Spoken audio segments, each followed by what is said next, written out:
Hello everyone, I hope you are fine. So today we are going to discuss about caste based census. थोड़ा सा अजीब लगता है क्योंकि मोदी गवर्नमेंट ने पहले ही क्लियर कर दिया था कि हम कास्ट बेस्ड सेंसस नहीं होने देंगे, जबकि leader of opposition Rahul Gandhi चिल्ला चिल्ला के कह रहे थे पार्लियामेंट में कि कास्ट बेस्ड सेंसस तो हम करवा के ही रहेंगे। तो अचानक ऐसा क्या हुआ? क्या मोदी जी का हृदय परिवर्तन हो गया या फिर गवर्नमेंट की कोई बैक प्रोसेस है? मोदी जी का रेपुटेशन है कि जब भी हम कुछ सही सोचने की कोशिश करते वो कुछ उल्टा ही रिजल्ट लेके आते हैं, राइट? धमाका करते हैं। तो बेसिकली अभी धमाका हो गया है। कास्ट बेस्ड सेंसस हम करने वाले हैं। इसके पीछे का रैशनल तो कोई नहीं कह सकता। उसका प्रोसीजर होगा, उनके जो पैरामीटर्स होंगे वो भी अभी कोई तय नहीं हुए हैं। तो अभी ऑनलाइन जो भी आपको दिख रहा है वीडियो में वो सब क्रैप है, बहुत बकवास है। लोगों को कुछ नहीं पता है क्योंकि गवर्नमेंट ने अभी तक किसी भी पैरामीटर्स को डिस्क्लोज किया ही नहीं है। तो ये सब तुक्के मार रहे हैं, वो सब छोड़िए। तो इसके अलावा हमें क्या जानना है कास्ट सेंसस के बारे में? तो उसकी शुरुआत होती है हिस्ट्री से। कास्ट बेस्ड सेंसस को इंट्रोड्यूस किया था ब्रिटिशर्स ने। क्यों इंट्रोड्यूस किया था?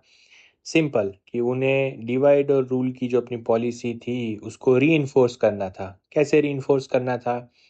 कि कास्ट बेस्ड सेंसस करवा के किसी दो या तीन जातियों को माइनॉरिटी दिखा के एक डिफरेंस ऑफ ओपिनियन जनरेट करना है कि majority are gaining the ground and minority are getting nothing. तो ये चीज़ ब्रिटिशर्स ने करवाई 1931 तक। 1987 से लेके 1931 तक बहुत ही regularly caste based census conduct हुए थे। 1931 में आखिरी वाला हुआ था। उसके बाद ना तो कोई डेटा कलेक्ट किया है, ना तो कोई डेटा पब्लिश किया है। उसके बाद से कास्ट बेस्ड सेंसस को ड्रॉप कर दिया। सिर्फ एससी और एसटी के लिए कास्ट बेस्ड सेंसस होता था। पोस्ट इंडिपेंडेंस स्टेटस क्या था? तो गवर्नमेंट ने अगेन वही सेम प्रिंसिपल को फॉलो करते हुए नया नया कॉन्स्टिट्यूशन बना था। हमने नए नए प्रिंसिपल्स को अडॉप्ट किए थे, सेक्युलरिज्म, फ्रेटर्निटी और वो सब। तो उनको देखते हमने भी कास्ट सेंसस को आगे कैरी फॉरवर्ड नहीं किया, जो 1931 से स्टॉप हो गया था। लेकिन तभी भी एससी और एसटी का कास्ट बेस सेंसस हो रहा था। मतलब कास्ट बेस नहीं, एससी और एसटी का सेंसस हो रहा था। अब ताजुब की बात यह थी कि मंडल कमीशन के बाद भी हमने ओबीसी का सेंसस नहीं करवाया था। तो इसका मतलब ये था कि सेंसस तो हो रहे थे, लेकिन सिर्फ एससी और एसटी के कास्ट सेंसस हो रहे थे, बाकी सब एक जनरल सेंसस में कवर हो रहे थे। उसके बाद आता है 2011, जब हमने सोशियो इकोनॉमिक कास्ट सेंसस करवाया था। तो सोशियो इकोनॉमिक क्या था वो caste census? So basic language में था कि this was one time effort conducted alongside the regular census. It collected caste data, but the caste details were never officially released due to concern over data reliability and classification error. Only socio-economic data was published. अच्छा, तो इसका मतलब क्या हुआ कि सरकार ने data तो कलेक्ट किए। मतलब 2011 का जो लास्ट सेंसस हुआ था, जनगणना हुई थी इंडिया की, उसमें उन्होंने कास्ट वाइज डेटा तो कलेक्ट किए थे, लेकिन उनका ये मानना था कि ये डेटा में एरर हो सकता है, क्लासिफिकेशन ठीक से नहीं हुआ है, और ये डेटा की रिलायबिलिटी पे उनको डाउट था। कंडक्ट भी उन्होंने करवाया था और उनके ही डेटा पे उनको डाउट था, तो उन्होंने ये चीज़ पब्लिश नहीं की। ये सिर्फ बहाना था या एक जेन्युइन कंसर्न था, वो हमें नहीं पता है। तो क्या पब्लिश हुआ था? तो खाली सोशियो इकोनॉमिक डेटा पब्लिश हुआ था। सोशियो इकोनॉमिक डेटा मतलब क्या? मतलब ये कि कौन सी जाति है वो इकोनॉमिकली उनका क्या स्टेटस है सोसाइटी में, तो इसको कहते हैं सोशियो इकोनॉमिक डेटा। बस वही पब्लिश हुआ था। तो चलिए समझते हैं कि कास्ट बेस्ड सेंसस इंपॉर्टेंट क्यों है। तो पहला तो रीज़न हो सकता है कि एक एविडेंस बेस्ड पॉलिसी मेकिंग में यूज़ हो सकता है इसका।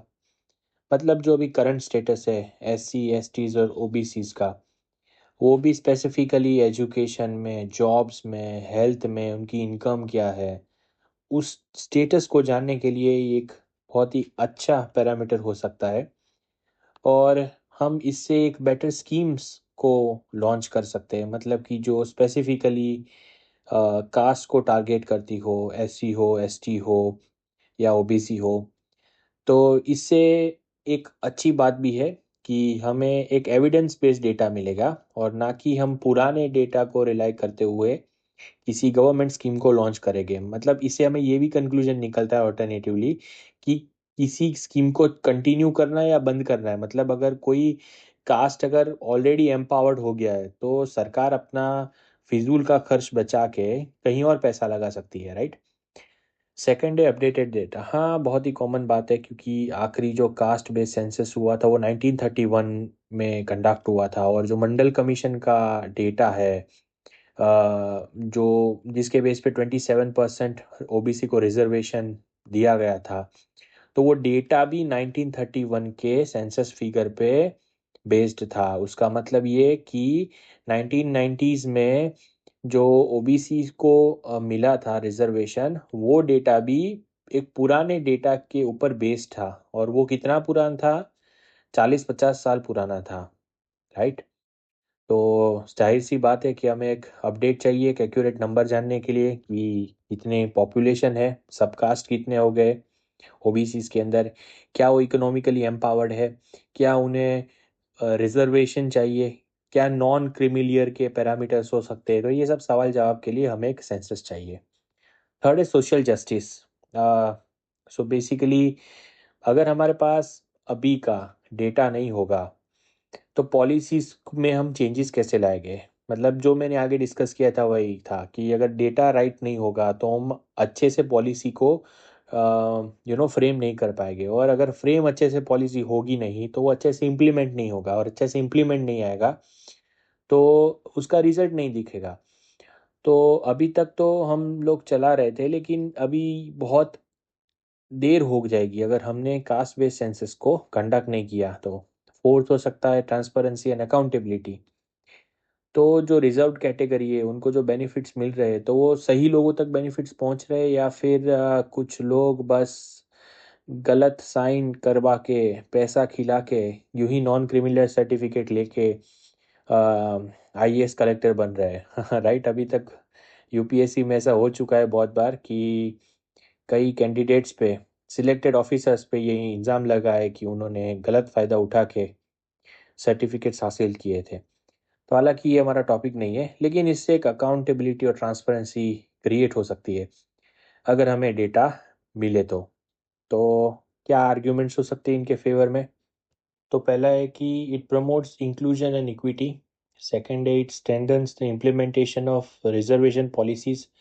थर्ड है that data back decision reduce policy guesswork. मतलब कि हमारे पास जो डेटा होगा तो उससे हम एक स्ट्रॉन्ग पॉलिसी बना पाएंगे, ना कि कोई किसी पॉलिसी को हम तुक्के में फ्रेम करेंगे, राइट। फोर्थ होगा necessary for updating OBC list and for state specific caste realities. मतलब जो जाहिर सी बात है, जो 1931 का जो लास्ट डेटा था उसको अपडेट किया जाएगा और एक करंट पोजीशन डिटरमाइन होगी। So what can be arguments against the cast based census, right. Positives तो हमने देख लिए, लेकिन उसके अगेंस्ट में क्या है आर्ग्यूमेंट्स? पहला वाला है कि दैट इट में reinforced caste identities and deepen divisions. मतलब जो निशानी अंग्रेज यहाँ छोड़ के गए थे कास्ट वाली, उसको हम वापस रीइंफोर्स कर रहे हैं, वो भी हैप्पीली 2025 में। वाओ। सेकेंड है that it could lead to politicalization of caste and vote bank politics. Yes definitely, और ये तो सबसे इम्पोर्टेंट काउंटर आर्ग्यूमेंट है, राइट, कि इससे वोट बैंक पॉलिटिक्स को बढ़ावा मिलेगा।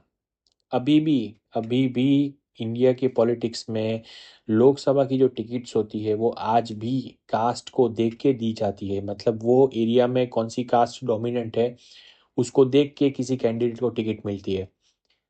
तो ये तो जाहिर सी बात है, इस डेटा से और पोलराइजेशन होगा कास्ट का। थर्ड है रिस्क ऑफ इनकरेक्ट एन्यूमरेशन और मैनिपुलेशन ऑफ डेटा। डेटा के साथ तो ये पहले भी प्रॉब्लम था। 1931 उसमें कुछ नया है नहीं, और 2025 भी कुछ नया नहीं है। डेटा में मैनिपुलेशन हो सकता है, it can be a possible cause. Fourth है concerns about privacy and social tension. Yes definitely.